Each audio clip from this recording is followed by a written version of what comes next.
प्यारे बच्चों और साथियों, आज है 29 अगस्त और 29 अगस्त को करंट अफेयर्स के जो भी बिंदु हो सकते हैं उन्हें एक एक करके हम बारी बारी से अध्ययन करने वाले हैं और देखने वाले हैं कि परीक्षाओं में किस प्रकार महत्वपूर्ण हो सकते हैं। जो लोग कंटिन्यू नोट्स बना रहे हैं, जो लोग कंटिन्यू पढ़ रहे हैं, वो सारे लोग बधाई के पात्र हैं। कल लाइव क्लास में जो भी लोग उपस्थित थे और जो भी उनका अप्रिसिएशन रहा हमारे प्रति या संस्था के प्रति, उसके लिए दिल से आभार। और आप सभी लोग ऐसे ही जुड़े रहें, हमें प्यार स्नेह देते रहें और हमसे स्नेह ढेर सारा पाते रहें और अपनी मंजिल तक पहुँचें, हम ऐसी कामना करते हैं। और इसी उम्मीद के साथ हम आज करंट अफेयर्स पर शुरू करते हैं। आप इसके नोट्स ज़रूर पढ़ते रहिएगा और वीकली करंट अफेयर्स ज़रूर पढ़िएगा, ठीक है। हो सकता है आप इसको न ध्यान दे पाएँ, लेकिन वीकली करंट अफेयर्स के लिए ध्यान रखा करें कि आपको मंडे को सुबह 9 बजे हर हालत में वीकली करंट अफेयर्स पढ़ना ही है, अगर आप चाहते हैं कुछ अच्छा हो तो, ठीक। आज का सबसे पहले कल के सेशन का जवाब दीजिए। कल हमने आपसे पूछा था विश्व में तेल का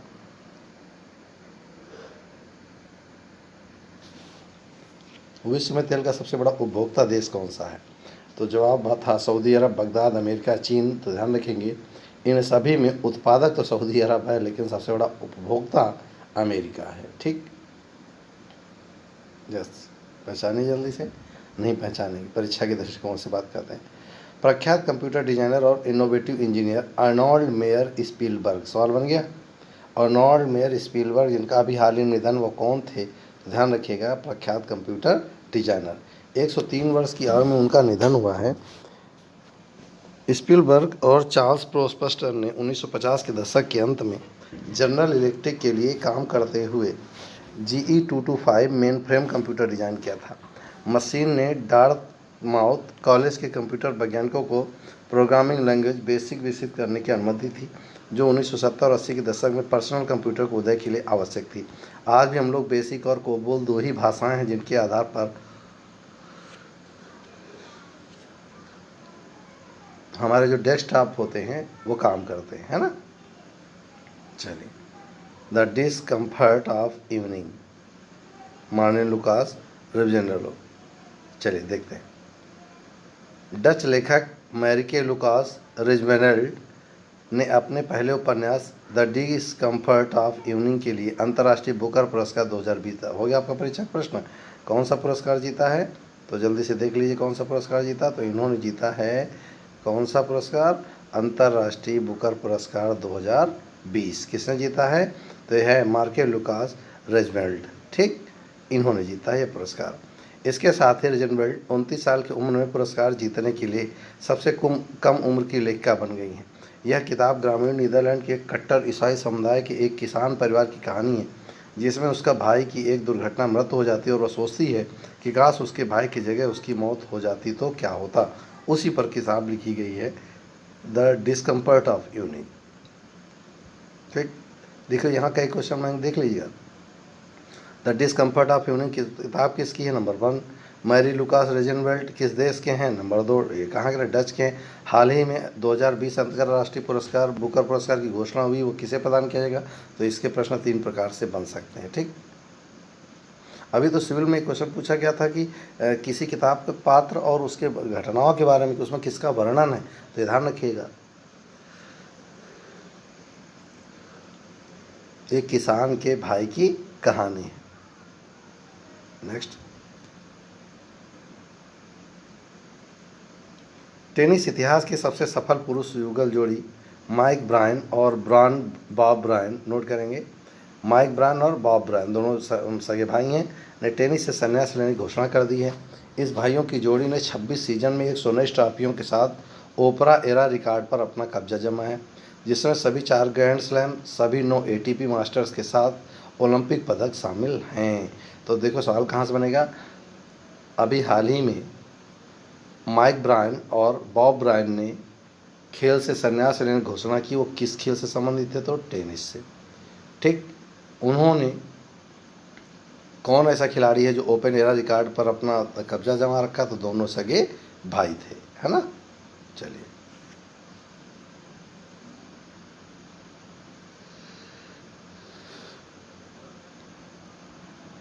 केंद्रीय संस्कृति और पर्यटन राज्य मंत्री स्वतंत्र प्रभार प्रहलाद सिंह पटेल ने भारतीय पुरातत्व सर्वेक्षण आर्कियोलॉजिकल सर्वे ऑफ इंडिया के 7 नए सर्कलों की घोषणा की। अभी सर्कल क्यों घोषित किए जाते हैं? ये इसलिए घोषित किया ताकि पुरातात्विक चीज़ों का संग्रह आसानी से किया जा सके और सुरक्षित रखा जा सके। ये नए सर्कल कहाँ बनेंगे? मध्य प्रदेश, तमिलनाडु, उत्तर प्रदेश, कर्नाटक, पश्चिम बंगाल और गुजरात में बनाए गए। 7 सर्कल के साथ मंत्री ने कर्नाटक में हम्पी मिनी सर्कल को पूर्ण सर्कल में बदलने की घोषणा की है। ठीक, अब कहाँ कहाँ बने हैं, कहाँ पर, तो देखिए तमिलनाडु के त्रिची में, पश्चिम बंगाल में रायगंज में, गुजरात में राजकोट में, मध्य प्रदेश में जबलपुर में, उत्तर प्रदेश में झांसी में, उत्तर प्रदेश में 2 हैं, एक मेरठ में, एक झांसी में, और कर्नाटक के हम्पी में 7 बनाए गए हैं। ठीक, चलिए हमने आपको तीसरी क्लास में पढ़ाया था किसके बारे में? एएसआई के बारे में,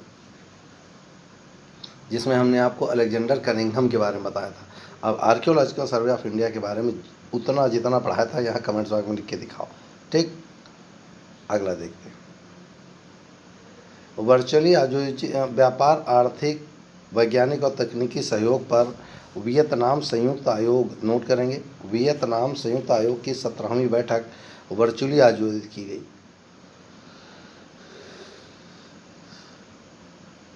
वर्चुअली बैठक की सह अध्यक्षता विदेश मंत्री डॉक्टर एस जयशंकर और उनके समकक्ष वियतनामी फार्म बिन मिन ने की थी। ठीक, ये सब नहीं आएगा, क्या आएगा, सिर्फ ये सुने।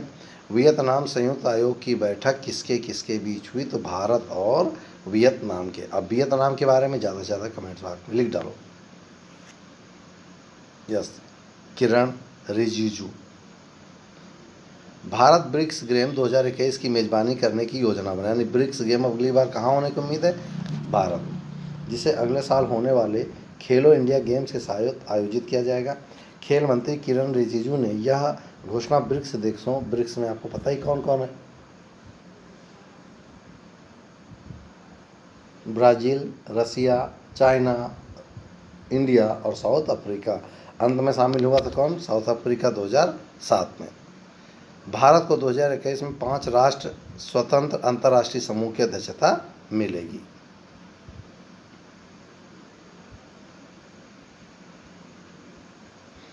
चलिए अगला देखते हैं।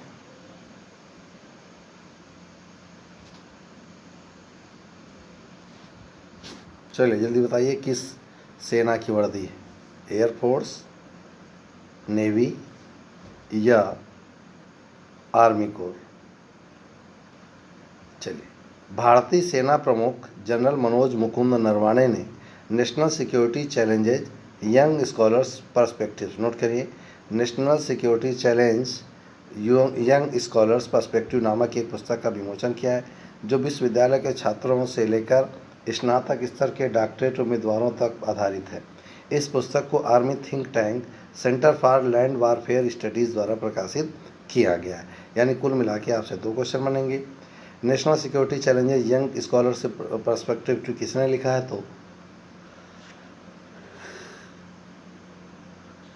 ये नरवाणे साहब की पुस्तक है। किसने प्रकाशित किया? Centre for land warfare studies के द्वारा इसको प्रकाशित किया गया। We understand your word, Adobe, नोट करेंगे। HDFC बैंक ने ग्राहकों के डिजिटल अनुभवों को और बेहतर बनाने के लिए एडॉब के साथ एक रणनीतिक साझेदारी की है। यह साझेदारी एडॉब एक्सपीरियंस क्लाउड सोल्यूशन द्वारा दी जाएगी। एक क्लाउड के सोल्यूशंस क्या होते हैं? आप ध्यान रखिएगा, जहां ओपन नेटवर्क की कहीं संभावना हो तो उसे हम क्लाउड सोल्यूशंस कहते हैं, जो HDFC बैंक को किसी भी समय और कहीं भी नए और मौजूदा ग्राहकों को व्यक्तिगत डिजिटल अनुभव प्रदान करने में मदद करेगी। ठीक, HDFC की टैगलाइन है वी अंडरस्टैंड योर वर्ड, और इसका मुख्यालय है मुंबई में।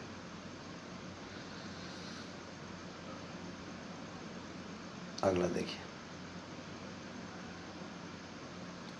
उत्तर प्रदेश सरकार द्वारा NRI यूनिफाइड पोर्टल लॉन्च किया गया है। इस पोर्टल की मदद से प्रवासी भारतीय और NRI अपने मुद्दों को स्थानीय प्रशासन या राज्य सरकार के सहयोग से हल कर पाएंगे, क्योंकि ऐसे कई उदाहरण मिलते हैं जब उन्हें अपने परिवारों, घर के साथ साथ स्थानीय प्रशासन के मुद्दे से जुड़ी समस्याओं को सुलझाने में मदद करने के लिए कोई मंच नहीं मिल पाता है।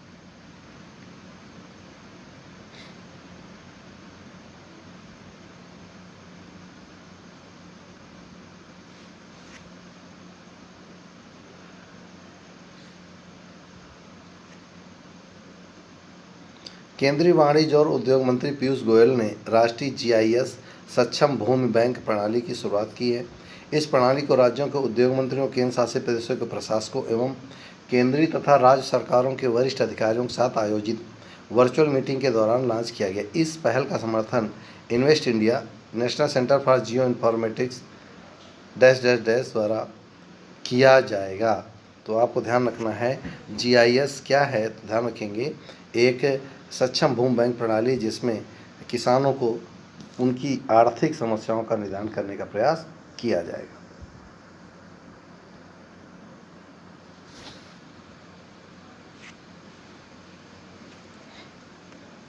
चलिए,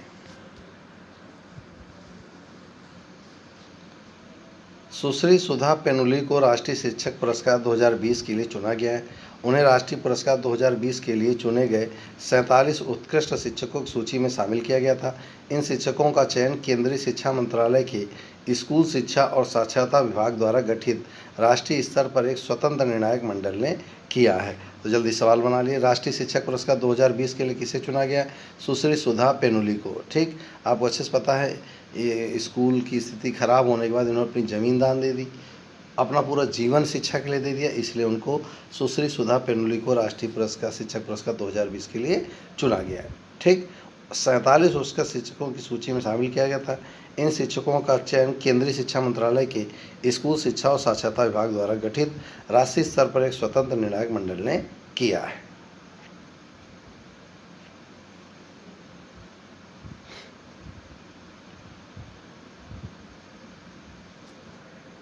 चलिए, नीति आयोग तत्परता सूचकांक 2020 के बारे में देखेंगे। तो इसमें नंबर 1 पे गुजरात रहा है और महाराष्ट्र दूसरे स्थान पर। चलिए पूरी बात जानते हैं। नीति आयोग की तरफ से जारी किए गए निर्यात तत्परता सूचकांक that is export preparedness index 2020 में गुजरात ने शीर्ष स्थान प्राप्त किया है। केंद्र सरकार के थिंक टैंक, ध्यान रखिए केंद्र सरकार के थिंक टैंक किसे कहते हैं? नीति आयोग को। निर्यात तत्परता सूचकांक 2020 की सूची जारी की। इस सूची में महाराष्ट्र और तमिलनाडु क्रमशः दूसरे और तीसरे स्थान पर हैं।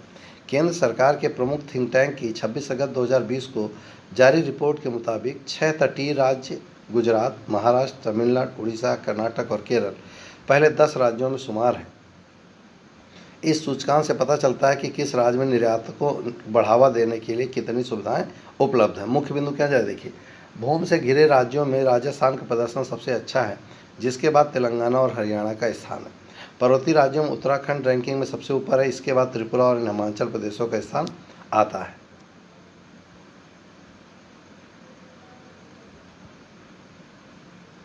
अगला है केंद्र शासित प्रदेशों में दिल्ली का प्रदर्शन सबसे बेहतर रहा, उसके बाद गोवा और चंडीगढ़ का स्थान था। इस रिपोर्ट में कहा गया कि छत्तीसगढ़ और झारखंड दो ऐसे मैदानी राज्य हैं जिन्होंने निर्यात को बढ़ावा देने के लिए कई तरह के कदम उठाए हैं।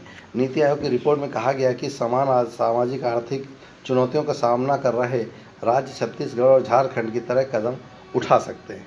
ठीक, रैंकिंग कैसे दी जाती है, ध्यान सुनिए। नीति आयोग के इस निर्यात तत्परता सूचकांक में राज्यों को 4 महत्वपूर्ण मानदंडों पर रैंकिंग की जाती है। निर्यात को लेकर राज्यों की नीति, व्यावसायिक अनुकूलता, निर्यात से जुड़ा पूरा तंत्र और निर्यात क्षेत्र में उनका प्रदर्शन कैसा रहा है, यह देखा जाता है। नीति आयोग के उपाध्यक्ष ने क्या कहा, तो इस रिपोर्ट के लोकार्पण के मौके पर नीति आयोग के उपाध्यक्ष राजीव कुमार ने कहा, आपको अच्छे से पता नीति आयोग का अध्यक्ष हमेशा प्रधानमंत्री होता है, तो उपाध्यक्ष राजीव कुमार ने कहा कि निर्यात आत्मनिर्भरता भारत का अभिन्न हिस्सा है और देश को GDP तथा विश्व व्यापार में निर्यात साझेदारी बढ़ाने के लिए प्रयास करने होंगे। उन्होंने कहा कि हम आने वाले वर्षों में विश्व व्यापार में भारत का हिस्सा दोगुना करने का प्रयास करेंगे। ठीक, भारत का प्रति व्यक्ति निर्यात कितना है, तो नीति आयोग के उपाध्यक्ष ने कहा कि भारत का प्रति व्यक्ति निर्यात 241 अमेरिकी डॉलर है, जबकि यह आंकड़ा दक्षिण कोरिया में $11,900, चीन में $18,000 है। इसलिए भारत के निर्यात में बढ़ोतरी की विशाल संभावनाएं पाई जा रही। CEO ने क्या कहा, नीति आयोग के CEO अमिताभ कांत ने कहा है कि दीर्घावधि में आर्थिक विकास के लिए निर्यात में तेज वृद्धि बेहद महत्वपूर्ण। उन्होंने कहा कि अनुकूल पारिस्थितिकी तंत्र किसी भी देश को वैश्विक मूल्य श्रृंखलाओं में महत्वपूर्ण योगदान करने और एकीकृत उत्पादन नेटवर्क का लाभ उठाने में सक्षम बनाता है। भारत का वस्तु निर्यात 2016-17 में 275.9 अरब डॉलर से बढ़कर 2017-18 में 303.5 अरब डॉलर पर पहुंच गया। चालू वित्त वर्ष के दौरान कोविड-19 के कारण देश के निर्यात कारोबार पर काफ़ी बुरा असर पड़ा है। ठीक, अब बात करते हैं राफेल को, जो कि 10 सितंबर को सेना में शामिल कर दिया जाएगा। चलिए देखते हैं। केंद्रीय रक्षा मंत्री राजनाथ सिंह राफेल लड़ाकू विमानों को औपचारिक रूप से 10 सितंबर 2020 को भारतीय वायुसेना में हरियाणा के अंबाला हवाई अड्डे पर एक समारोह में शामिल करेंगे। इसके लिए फ्रांस के रक्षा मंत्री फ्लोरेंस पैली को भी आमंत्रित किया गया है।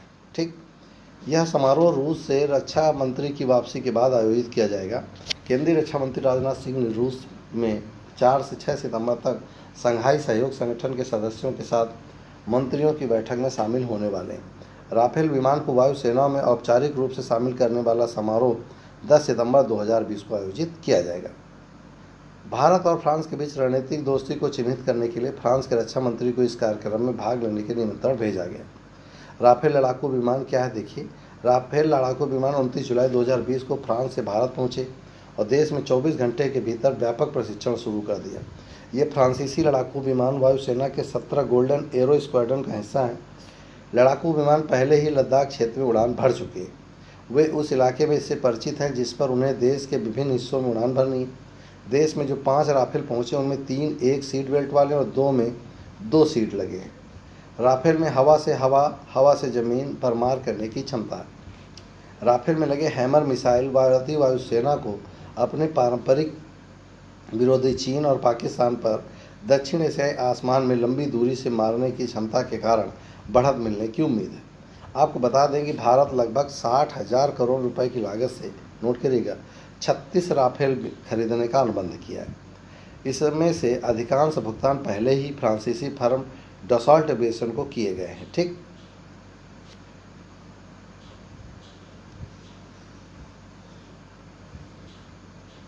इस साल 2016 में रक्षा मंत्री रहते हुए मनोहर पांकीकर ने इस पर करार हस्ताक्षर किया था।